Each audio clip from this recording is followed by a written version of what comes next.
Orang ini menghasilkan 4 triliun rupiah dengan uang palsu dan hanya menghabiskan 6 minggu di penjara. Namanya adalah Frank. Ia tinggal di Quebec, Kanada, dan dia memiliki sebuah pabrik kecil yang memproduksi kampas rem. Suatu hari dia ngerasa kerja tuh capek banget ya, dan ngomong pada dirinya sendiri pasti ada cara lain untuk jadi kaya. Dan saat itu dia memutuskan untuk menjual semua bisnisnya. Suatu hari dia menemukan cara untuk mendapatkan uang sambil ngomong, kayaknya mending gua bikin sendiri aja deh uangnya, alias gua cetak sendiri. Setelah itu Frank menghabiskan banyak waktu untuk mempelajari cara mencetak uang, dan dia memilih untuk mencetak uang dolar Amerika karena mata uang tersebut adalah salah satu mata uang terkuat di dunia. Dia menghabiskan kurang lebih 1,5 tahun untuk mempelajari semua ilmu yang diperlukan untuk memahami dolar Amerika. Dia membuka situs pemerintah Amerika untuk mencari tahu jenis kertas apa yang dipakai untuk mencetak uang Amerika tersebut dan sistem keamanan apa aja yang diterapkan oleh pemerintah Amerika atas dolar yang mereka cetak.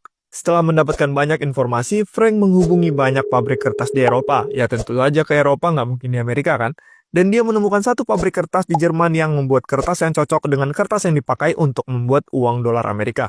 Dia menghubungi mereka dan memberikan bacotan terbaiknya, yang akhirnya pabrik kertas tersebut setuju untuk memberikan Frank suplai kertas yang dia butuhkan. Setelah bahan kertasnya datang, Frank langsung gercep mencetak uang tersebut di pabrik yang sudah ia siapkan dengan menggunakan uang hasil dari penjualan pabrik kampas remnya. Tapi satu yang perlu kita ketahui, bahwa dari uang dolar Amerika yang dicetak ini, Frank nggak mau langsung pakai semuanya, karena akan sangat beresiko. Tapi dia menjual semuanya dengan diskon 70%. Kalau dicontohkan, dia menjual 1 juta dolar dengan harga 300 ribu dolar saja. Jadi dari 250 juta dolar yang ia cetak, dia akan mendapatkan 80 juta dolar atau sekitar 1,3 triliun rupiah. Well, ternyata dia nggak semaruh itu ya. Cukup cerdas juga. Dan setelah bekerja keras selama 5 bulan untuk mencetak uang ini, akhirnya Frank berhasil menyelesaikan pekerjaannya dan mencetak 250 juta dolar. Sekarang tugas Frank hanya satu, mencari pembeli. Dia pun akhirnya mendapatkan beberapa pembeli di luar Amerika dan pesanan pun mulai datang. Dalam waktu singkat, dia pun mulai mengedarkan uang-uang palsu ini 1 juta dolar sekali transaksi. Nggak boleh langsung semuanya, jadi sedikit-sedikit dulu. Beberapa tahun berjalan, dia pun berhasil menjual sekitar 50 juta dolar dan tersisa 200 juta dolar saja.